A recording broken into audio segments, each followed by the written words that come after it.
Hello लोगोफोर, नोंथांमोननि थाखाय आं मोनसे गोदान भिडिअ लाना फैलायबाय। दिनैनि गोदान भिडिअआनो जाहैबाय फ्री फायाराव मोनसे निउ इभेन्ट आपडेट खालामना होलायबाय। जोङो बे निउ इभेन्ट आपडेटनि फारसेनो दिनैनि भिडिअआव फुराय सावरायलांगोन। नोंथांमोना भिडिअखौ स्किप खालामालासिनो फारसेनिफ्राय नायलांबाय थाबानो जाबाय, जाहाथे भिडिअखौ फारियै बुजिलाङो। बिदिब्ला फैदो जोङो भिडिअखौ बारा गोबाव खालामालासिनो सुरु खालामदिनि।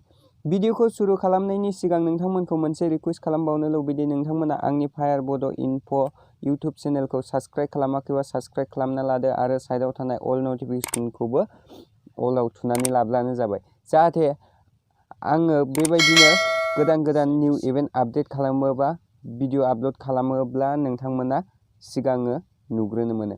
फैदो बिदिब्ला जोङो भिडिअखौ स्टार्ट खालामदिनि। दानिया फैदो जोङो इभेन्ट्सआव फैदो। इभेन्ट्सआव फैनानै रिजन बेटेलियन लिरनाय दङ। बे रिजन बेटेलियनाव जोङो नैबेबायदि मोनसे फेमेल ड्रेस नुदों। जोङो बे फेमेल ड्रेसखौ माबायदि मोनगोन आरो बियो माब्लानिफ्राय माब्लासिम सोलिगोन, जोङो दिनैनि भिडिअ फुराय सावरायगोन। नोंथांमोना भिडिअखौ नायबाय थाबानो जाबाय। जोङो दायो बेखौ अपेन खालामबाय। अपेन खालामनानै जोङो बेयाव मोनथाम बेनार नुदों। बे मोनथाम बेनाराव जोङो मोनसे सेलेक्ट खालामना लानांगोन। जोंहा इन्डिया नालाय जोङो इन्डियाखौ सेलेक्ट खालामबाय।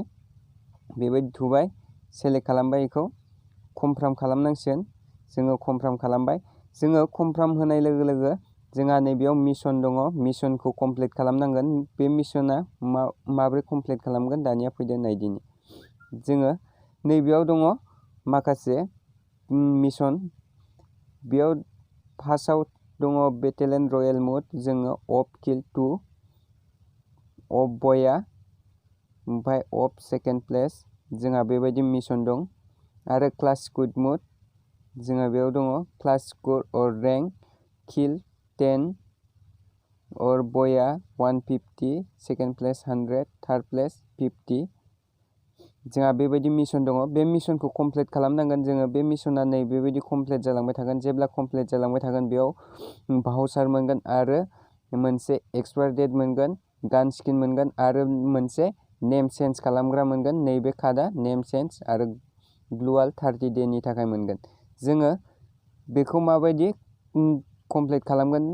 जोङो गेम गेलेनांगोन। माखासे मिशनफोर जोङो क्लासिक होन, रेंक होन, जिखुनु जाया मेच गेलेनांगोन। मेचआव जोङो बेबायदि पइन्ट मोनलांबाय थागोन। बे पइन्टआ बारायलांबाय थाबानो जोंहा नैबेयाव क्लेम खालामनो मोनगोन। दानिया बे ड्रेसखौ माबोरै मोनगोन दानिया जोङो नायदिनि। जोङो बेयाव नायबाय रेगुलार। जोङो नैबेयाव फैबाय, फैनानै प्राइस लिस्टआव दङ। प्राइस लिस्टआव नायबाय जोङो नैबेयाव माखासे रेंक डायमन्ड रयेल भाउचार 3 मोनगोन। बेयाव रेंक 1 आव थाङोबा टप 50 आव थाङोबा भाउचार मोनगोन आरो टप 25 गल्डेन ब्लेड आरो टप 10 आव एके मोनगोन। जोङो इउनिक्रन, रेस, लेवा, ब्लडमन, जोङो नैबे ड्रेसखौ मोनगोन। जोङो बेयाव दंजोबो, नोंथांमोना नायबानो जाबाय।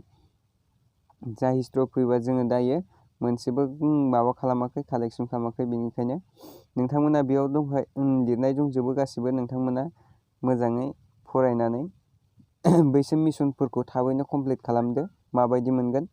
जोंहा रेंक मेच गेलेनांगोन। इयाव रेंक मेच गेलेयोबा टप 1 आव थाङोब्ला गान स्किन एके आरो मोनसे फेमेल ड्रेस मोनगोन आरो टप 5 आव थांबा एके ड्रागन, जोंहा मोनसे ड्रागन कालारिं दंमोन ना, बेखौ मोनगोन आरो ब्लड सामुराइ ड्रेस मोनगोन।